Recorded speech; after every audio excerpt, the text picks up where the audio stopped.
Mesdames, Messieurs, bonjour. Merci de suivre Kivu Morning Post. Bienvenue. Nous allons faire la rétrospective. Nous allons mettre également la dose d'analyse des faits de la semaine. Et on commence par d'abord le territoire de Rutshuru, à Rumangabo précisément. 7000 militaires ont fini la formation et 12 000 autres poursuivent la formation. Annonce les en 23. Nous allons aller à Mwenga pour parler de cette cacophonie.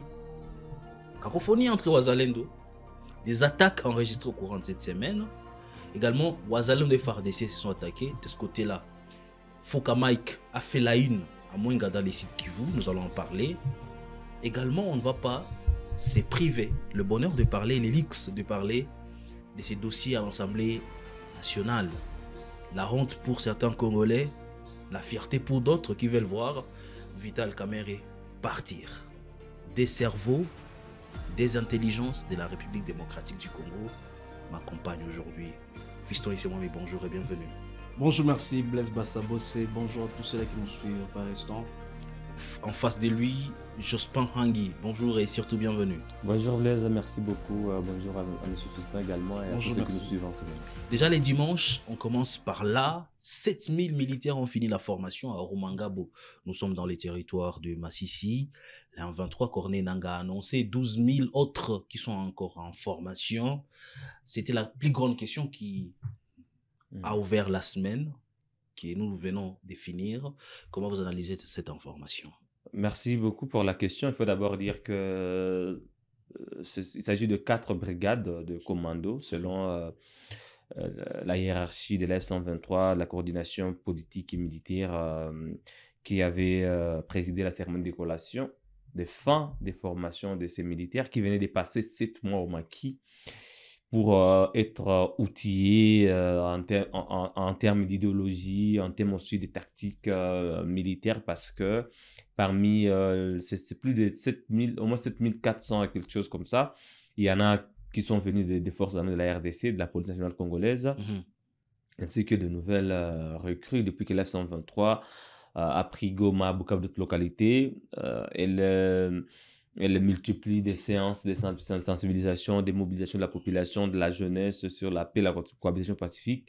Et dans chacun des meetings organisés, il y a toujours des jeunes qui rejoignent l'F-123. Est-ce que ces 7000 militaires ont été recrutés à Goma? Je venais de pas porter parole du 23, mais vous suivez au quotidien ce qui se passe à l'est de la RDC.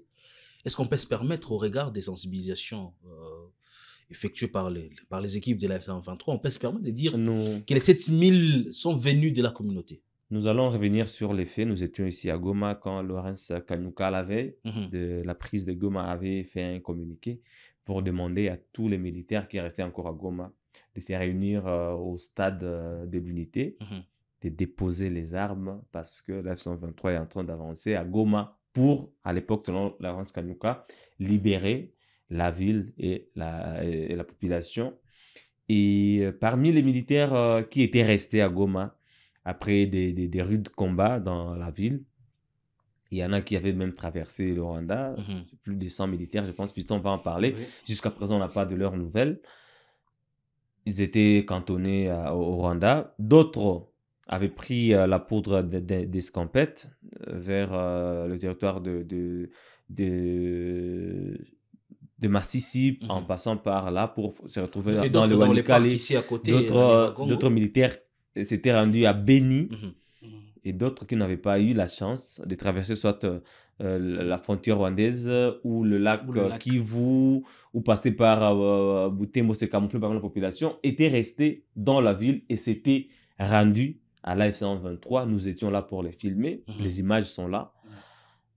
Ils étaient rassemblés au stade de l'unité et après, ils ont donné leur cutis pour la formation. Ils avaient été acheminés vers le grand centre de formation militaire de Rumangabo et ils viennent de terminer cette formation. Il y a d'autres qui étaient venus de Bukavu, principalement des policiers. Je pense que Fiston était là. Ça doit être plus de 1500.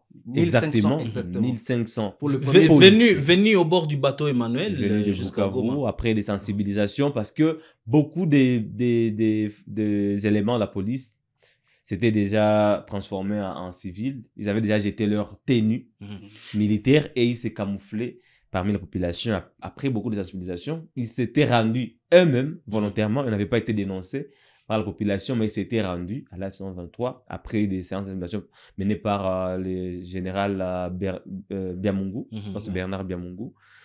Et ils étaient acheminés à Goma. Ils étaient encore cantonnés au stade de l'unité. Fiston était là, des images, vous allez les voir. Tout à fait. Ils ont été filmés et ils étaient acheminés à Rumangabo. Au moment où nous parlons, la plupart de ces militaires qui ont fini la formation à Rumangabo en début de cette semaine sont rentrés à Bukavu le jeudi. Voilà. Ils sont rentrés à Bukavu. Certains sont des policiers et ils sont déjà déployés dans la ville parce que la police de la 123 est déjà fonctionnelle à Bukavu et à Goma. Pour ceux qui ne le savent pas. Donc, il y a des éléments de la police qui étaient partis en formation et qui sont revenus. Ils sont en train de sécuriser la population à Bukavu. Et d'autres qui avaient choisi de suivre la formation militaire vont être déployés sur peut-être les différentes nous allons parler de l'impact et de la présence de ces militaires à aussi de Kivu, alors qu'on sait que la menace maintenant pèse sur Uvira. Fiston Issemouami, Patrick Mouya a parlé autre chose. Pratiquement les 7000 militaires, il s'agit d'une brigade avancée de l'armée rwandaise. Vous avez été quand même sur terrain pour aller suivre comment ces recrutements se faisaient, comment la police venue du Bukavu est arrivée à Goma. Est-ce qu'on peut dire aujourd'hui que les 7000 militaires, vraiment, c'est une brigade de l'armée rwandaise? Merci beaucoup Blaise pour cette question. Il est très important que nous puissions apporter certains éléments clairement. Il faut qu'on dise les choses telles qu'elles sont. On doit quand même le dire clairement. Pourquoi? Parce que nous avons aujourd'hui, nous sommes en train d'exercer dans une zone sous contrôle de la 123. Depuis l'entrée de la 123, nous sommes à Goma. Et c'est vrai, il y a ceux-là qui sont partis. Mais nous, étant que professionnels de médias, nous sommes en train d'exercer notre travail, notre métier, avec toute neutralité possible, avec professionnalisme, s'il faut le dire. Nous n'avons pas de passion. Il n'y a pas une raison pour un journaliste de fuir. Il n'y a pas non plus une raison pour nous qui sommes journalistes dans la zone de dire les choses telles qu'elles ne sont pas. Je vais carrément compléter mon confrère Jospin. En tout cas, depuis l'entrée de la 123, tout le monde a vu, ceux-là qui ne sont pas à Goma, on a vu comment est-ce qu'il y avait une bonne centaine de militaires qui avaient pris la direction finalement du Rwanda, puisque déjà la route Sake était déjà occupée par la 123. On avait vu également du côté du lac, il n'y avait plus la possibilité de traverser vers Bukavu, puisque déjà, il y a ceux-là qui étaient partis déjà bien avant, ceux-là qui étaient partis pratiquement juste après la mort de Chirimouami. Ils sont passés par Bunyakiri pour se trouver dans le Walikale jusqu'à Kisangani.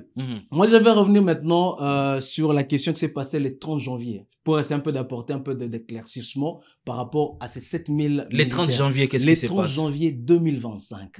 En tout cas, parmi les militaires qui s'étaient réfugiés au sein du stade de l'unité, il y avait plus de 2000 éléments de FARDC. Je me rappelle ce jour-là, j'avais effectué l'interview avec le colonel John Acedri.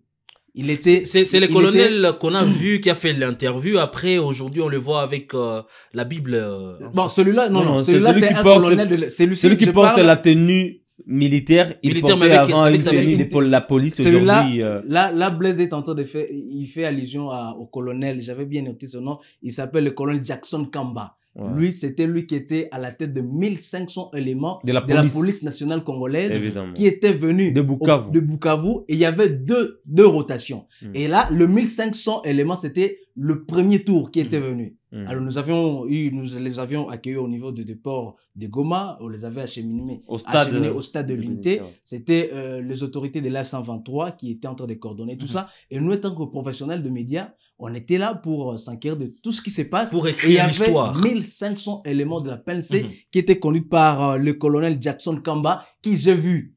Je l'ai vu voilà, il tenait la Bible. Aujourd'hui, maintenant, il a la Bible entre ses mains. Je l'ai vu avec la Bible, excusez-moi. Il a dit aussi la formation. Il est devenu aumônier? Non, mais il est en tenue toujours. En tenue militaire. Il est maintenant en tenue militaire. Jospin l'a dit, lui-même l'avait dit, nous avons fini la formation et là, nous allons d'abord regagner notre base à Bukavu, saluer nos familles, puisque nos femmes et enfants pensaient que nous étions déjà décédés.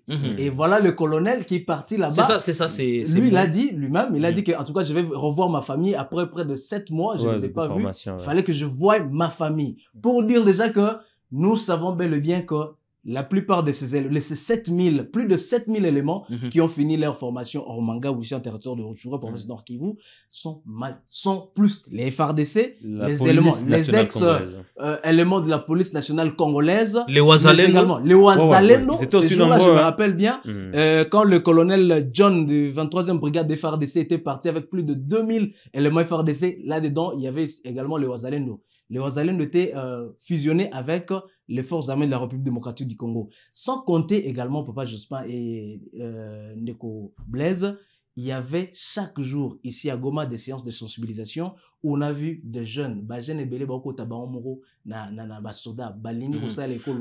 Donc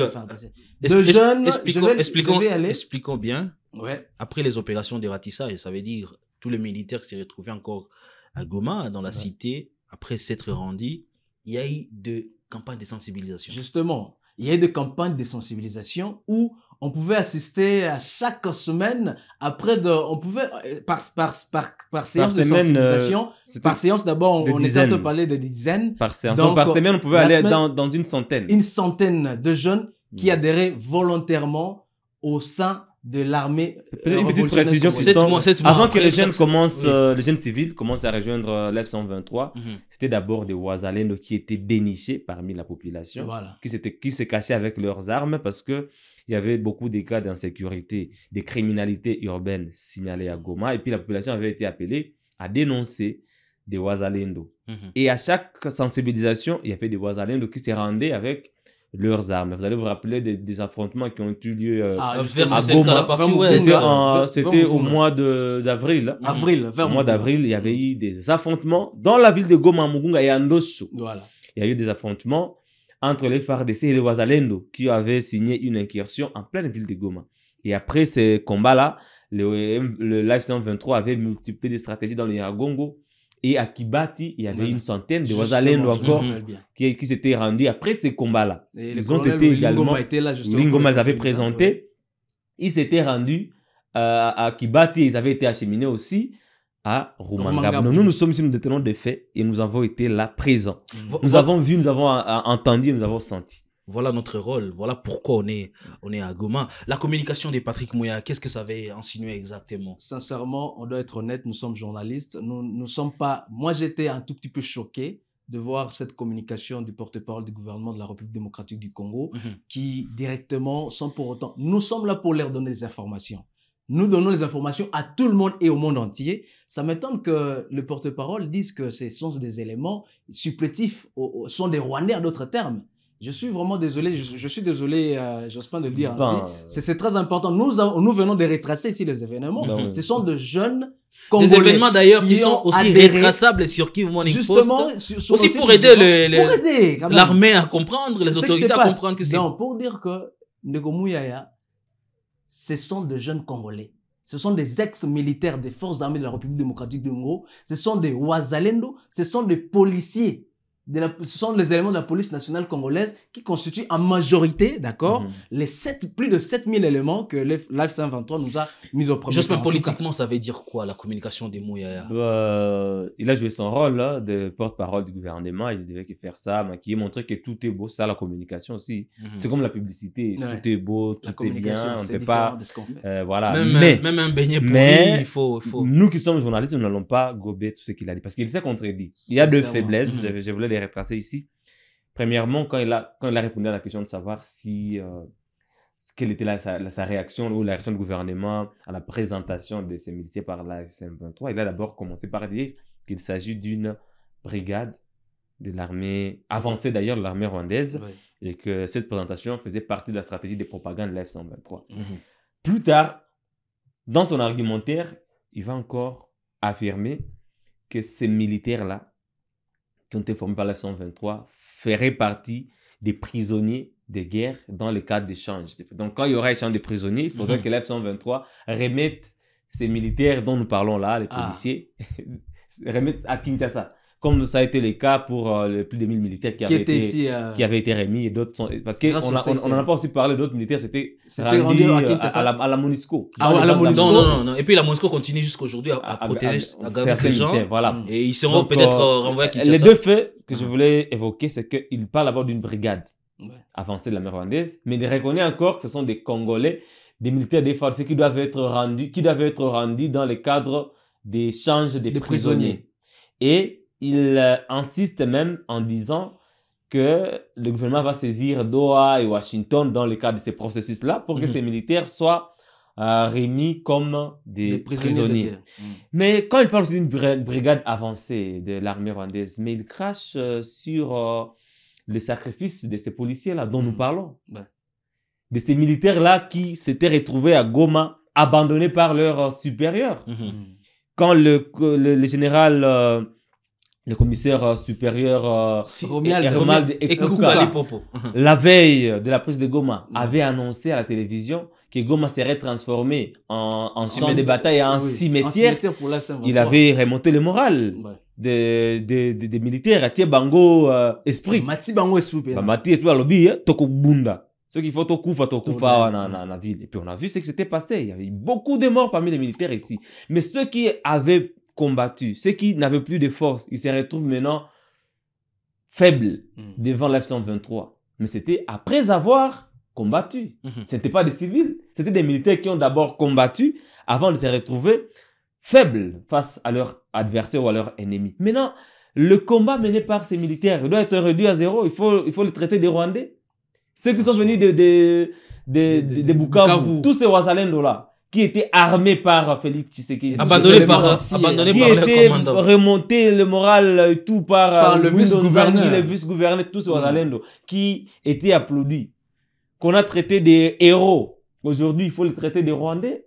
C'est une communication biaisée. Je ne pense pas que ceux-là vont encore accepter de faire partie de ces processus-là d'échange des prisonniers parce que, il ne faudrait pas s'oublier parce que parmi eux, il y en a qui se sont rendus volontairement. Et il faut aussi les écouter. S'ils ne veulent pas retourner à Kinshasa, si après une formation de 7 mois, il y a aussi il y a une phase idéologique, je ne pense pas qu'ils peuvent encore accepter aujourd'hui parce qu'ils ont été lavés les cerveaux. Je ne pense pas qu'ils vont accepter. Mais ils avaient été abandonnés. Et partout au monde, Blaise, il faudrait que cela soit bien noté. Mais est-ce que vous avez observé la colère de ces militaires lorsqu'ils étaient dans... Blaise, je voulais terminer. Partout au monde, les armées vaincues sont toujours intégrées par les forces en place. Contrôle, Partout. Même au Mali, Idriss Déby et tout, vous pouvez... Partout. Quand l'AFDL à l'époque, entre à Kinshasa, tous les militaires là de phase étaient devenus quoi? Bakota Moulongo, Bakota na mouvement. Partout au monde, c'est comme ça. Quand vous êtes vaincu, vous devenez faible, vous rejoignez la force en place. Ça se passe dans tous les pays où il y a la guerre. Donc, cet argument-là, bon, moi je ne sais pas, je ne suis pas spécialiste en stratégie militaire ou en communication peut-être politique, mais je pense que notre ministre de la Communication s'est dédié. Il s'est contredit aussi. Les faits sont là. En commençant d'abord par le traité. Ses compatriotes des Rwandais d'une brigade avancée du Rwanda, comme nous tous ici, nous en sommes victimes. Nous ne faisons pas le porte-parole de l'F-123. Nous ne faisons pas le porte-parole du gouvernement. Nous écrivons l'histoire. Nous faisons le porte-parole des faits. Nous rapportons les faits. Nous sommes ici. Et nous avons connu tout ce qui se passe ici. Et puis, ceux qui suivent nos émissions sur Kivu Morning Post, nous avons une émission de micro-baladaires. Nous allons dans les rues de Goma, nous posons la question à la population, ce qui ne va pas est dénoncé. Et pour cela, l'F-123 ne nous a jamais muselé. Quand il y a des problèmes... Ne nous a jamais traité de... Ou des promos, il y a des pro-gouvernements. Parce que c'est ça le rôle du journaliste, en fait. Il faut que les autorités sachent aussi ce qui ne va pas. Les demandes du peuple. Parce que c'est auprès de ces peuples-là, de cette population-là, que l'F-123 ira pour percevoir les taxes. Justement. Qui va lui permettre de fonctionner, de payer aussi ses agents. Mais si ces peuples-là, cette population-là pleure niche, et vous voyez, privé de la retombées, il y a des retombées. À chaque fois que nous dénonçons des méfaits, par exemple, la F-123 dit, bah là, nous allons nous aurons une réunion avec les pétroliers pour voir comment revoir les prix. Justement, on a vu ça ici. Quand on parle des agents immobiliers, puis voilà, nous allons voir comment aller voir ces agents pour que, on parle de tracasserie, et puis ils vont pour résoudre les choses et arranger les choses. Donc, c'est ça notre rôle. Et ici, nous sommes là pour retracer le fait et dire la vérité. Et puis, nous ne pouvons pas aussi accepter que ces militaires que nous avons vus... On ne peut pas accepter cela. Des Congolais. Parce que parmi les Ozalènes, nous devons le dire, parmi les Ozalènes, il y a nos frères. Il y a nos frères, justement. C'est comme aujourd'hui, parmi la Live 123, il y a nos frères. Ouais. Moi, je m'assume. Il y en a avec parmi les FARDC, il y a nos frères. Ce sont nos frères. Parmi ceux qui ont fui, ceux qui sont à Kisangani, il y a nos frères. Il y a nos voisins, il y a nos camarades à l'université, il y a nos collègues à l'école secondaire et à l'école primaire. N'oubliez pas ceux-là qui nous ont quittés également. Il y a parmi ceux qui sont morts aussi, il y a nos frères. Parmi les Ozalènes, les FARDC, parmi la il y a nos frères. Donc, on ne peut pas accepter que le gouvernement ou le Patrick Mouya crache sur la mémoire de ceux qui sont décédés à Goma parce qu'on leur a demandé de rester, de combattre Babunda. Et puis ils sont morts et qu'on les traite aujourd'hui Rwandais. Alors, ils sont déployés. On va se diriger au Sud Kivu. Également, on parle de Mwenga pour finir. Ils sont maintenant déployés au Sud Kivu. Alors qu'on sait qu'à Uvira, ça ne marchait pas. Il y a cette menace vers Uvira. Ils sont au Sud Kivu, déjà on le sait, ils sont arrivés, ces commandos. Est-ce qu'on peut dire que maintenant, l'histoire d'Uvira reste de quelques jours? Bon, je pense moi que d'abord, je vais commencer par répondre à nos frères de Kinshasa qui ont fait circuler des photos disant que ces militaires qui viennent déterminer la formation, on veut les envoyer au front pour qu'ils meurent, et puis d'autres militaires de F-123 seront des policiers. Et puis tous ces militaires, depuis que l'F-123 a commencé à combattre depuis Tchanzu, est-ce qu'elle a utilisé des policiers congolais, de la PNC ou des militaires des FARDC? Ce sont des jeunes, des retours ou des massifs qui ont intégré, qui combattent et qui ont pris Goma, qui ont pris Bukavu. Donc il faut dire que ces militaires qui ont fini la formation, quoi l'impact? Ils ont un rôle. Le rôle qu'ils vont jouer, c'est de faire la guerre. Quel est le rôle de l'armée, mon frère? Parce que l'armée est là pour faire la guerre. Ils ont intégré l'armée révolutionnaire contre l'F-123 pour faire la guerre contre leurs anciens compagnons. Qui sont restés dans l'F-123. Quel impact, Fiston, aussi, vous allez porter votre commentaire. Maintenant, quel impact pour Uvira? L'impact, c'est que l'F-123 s'est renforcé. Si vous êtes à 2, vous pouvez être fort que quand vous serez à 5, à 6. C'est une nouvelle force. C'est une nouvelle force. Et les FARDC se renforcent aussi. Vous avez suivi la fin de la formation à Moura, dans le Grand Katanga. Un peu partout, à Kitona ou à Kamina, à Kisangani, à Kindu, la brigade là des commandos, visitée par le ministre de la Défense. C'est-à-dire que de toutes les parties, de tous les côtés, il y a des renforts. L'F-123 va bénéficier de ces nouveaux renforts. D'ailleurs, qui a aussi alerté les 7000 commandos des drones. C'est une nouvelle force pour l'F-123. Il faut que l'adversaire en face aussi soit conséquent. Ça, c'est la guerre. Très bien. Fiston, vous avez fait un commentaire vite. Rapidement, je vais aller... L'impact sur Uvira. Ok, merci beaucoup Blaise. Il est très important que je revienne également sur l'état d'esprit de ces éléments qui ont été formés par l'F-123. On a vu les interviews en Chiluba, en Lingala, en Swahili. Il y a ceux-là même qui se sont exprimés en français. Ils sont maintenant outillés par l'esprit moral et idéologique de l'F-123. Ils deviennent des révolutionnaires. Déjà, ils sont devenus des révolutionnaires. Et ils sont animés par cet esprit de vouloir se venger de Kinshasa. Pourquoi je le dis? Parce que, vous avez vu, comme on se le disait, ils s'étaient sentis abandonnés. Surtout qu'ils avaient reçu déjà des ordres très clairs pour dire bon Bundayaya Gome Koyate. Après cela, on a vu des généraux qui ont pris la poudre d'escampette. Malheureusement, Bandero Batikala Bakufa, les militaires sont décédés ici. Et ceux-là qui s'étaient rendus finalement entre les mains de l'F-123 ont suivi aujourd'hui la formation idéologique et militaire du mouvement. Et là, ils sont préparés pour combattre maintenant. Pour combattre qui? Leurs anciens collègues, comme vous l'avez dit, leurs frères d'armes autrefois, et aujourd'hui, comme déjà adversaire. Pour dire que Barobunda, et aujourd'hui, s'ils sont déjà dans le sud, pour répondre à votre question, Blaise, si aujourd'hui ils sont déployés dans le sud Kivu, d'abord, c'est pour voir d'abord leur famille, puisque quand je vous ai parlé de 1500 éléments qui étaient venus pour le premier tour de la PNC qui sont venus de Bukavu, c'est selon les témoignages. Ils étaient là pour témoignages. Moi, je vous dis, j'avais retracé tous les faits. Non, ça s'y met, papa. J'ai tout. Ça va tout. Alors, ces gens-là sont partis à Bukavu d'abord. Oui. Par exemple, le colonel ici, Jackson Kamba. À Otaï Bukavu. À Tskaï Bananaye, Banana Bukavu. Moi, si n'avez pas ça. Alors, déjà là, quand vous finissez 7 mois de formation, qu'est-ce que vous allez faire? Vous rendez d'abord visite à votre femme et à vos enfants. Et par après, au Sali Moussano, Batinda Rossana, au Sali Moussanini, na Robunda Kone École.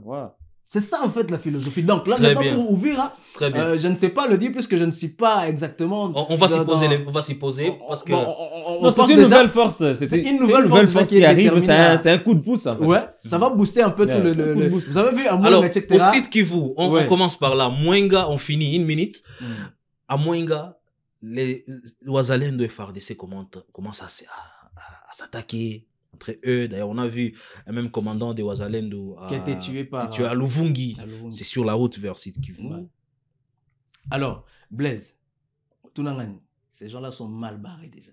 On s'est dit qu'on dise les choses telles qu'elles sont. Peut-être Il faut quand même qu'il y ait une force à Mwenga. Mwenga. Peut-être me S'attaque compléter. aux autres. Mais déjà, quand on voit déjà un secrétaire, comme on l'a vu là-bas, Le c'était secrétaire dans qui a Luvungi. battu son Un secrétaire général. qui abat comme ça à bout portant, il tire à bout portant sur son chef, le général, comment on est sur Nabosani, général Ouazagi, ou Beta Massassi, le bien n'avait pas secrétaire. Vous comprenez déjà que ça, c'est déjà un problème. Mhm. Et puis les Ouazalendo eux-mêmes, entre eux, Babunagi sous le Bianara. Ils sont en train de se battre entre eux. À un moment donné, ils attaquent aussi les forces armées de la République démocratique du Congo, au Bazar, le roi, partenaire na bango. Croyez-moi déjà que là, et comme déjà il y a une nouvelle force, disons, des troupes, des brigades qui arrivent déjà dans le sud Kivu, en renfort, en tout cas, si les FARDC et les Wazalendo ne parlent pas un même langage à ce stade, en tout cas, ce n'est pas un très bon signe pour eux, et ce n'est pas un très bon signe pour la province du sud Kivu. J'espère pendant une minute, on va parler de Mwenga. Mais qu'est-ce qui se passe? Qu'est-ce que ça va faire? Je l'ai toujours dit ici, c'est un problème de coordination. Au sein des Wazalendo, il y a une centaine de généraux. Donc, tel est venu de Calais ici.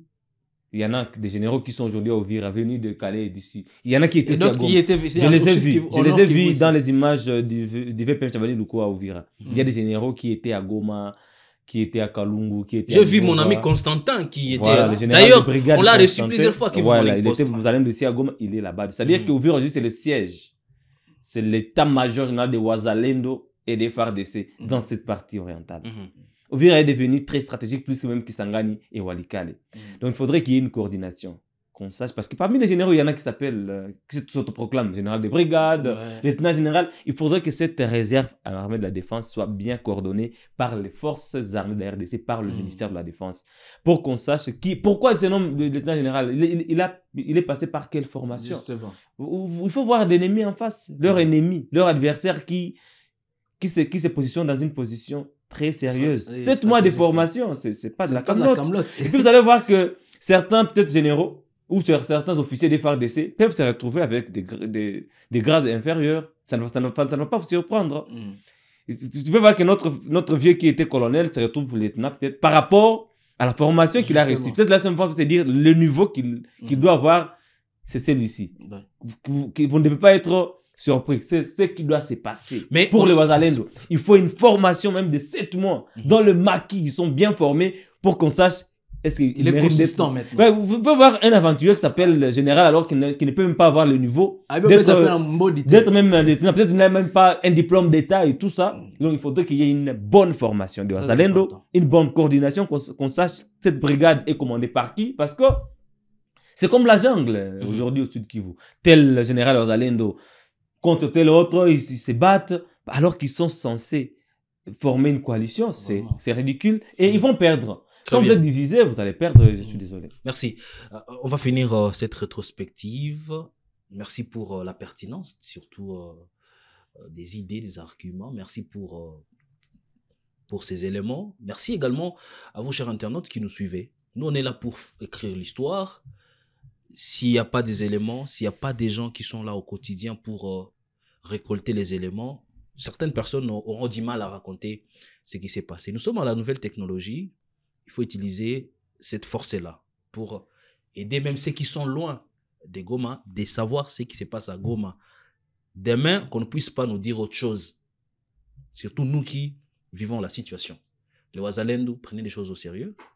Normalement, un journaliste ne donne pas des conseils, mais je suis congolais, je vais les dire comme citoyen. Prenez les choses au sérieux. Arrêtez de vous battre entre vous. Vous avez votre ennemi en face, c'est le M23. Arrêtez cette guerre, inutile d'ailleurs. Et nous devons aimer le Congo, je l'ai dit toujours. Aimons les pays. Portez-vous bien.